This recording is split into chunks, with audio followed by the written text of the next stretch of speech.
Welcome to the third video in our three-part series about cooking for one. We've already covered how to plan, cook, and store our food.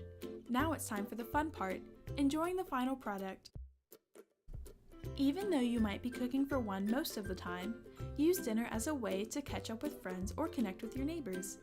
Food always tastes better when you share it with others. Try hosting a potluck. It's a great way to share recipes with friends and family and put your cooking skills to the test.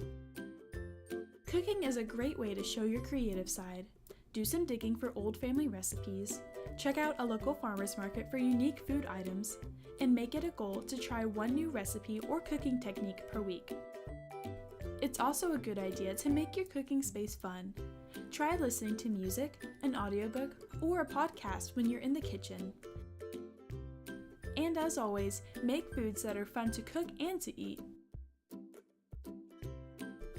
Cooking for one person can sometimes seem overwhelming, but by making the most of your time, resources, and planning skills, you are well on your way to becoming a pro chef for one.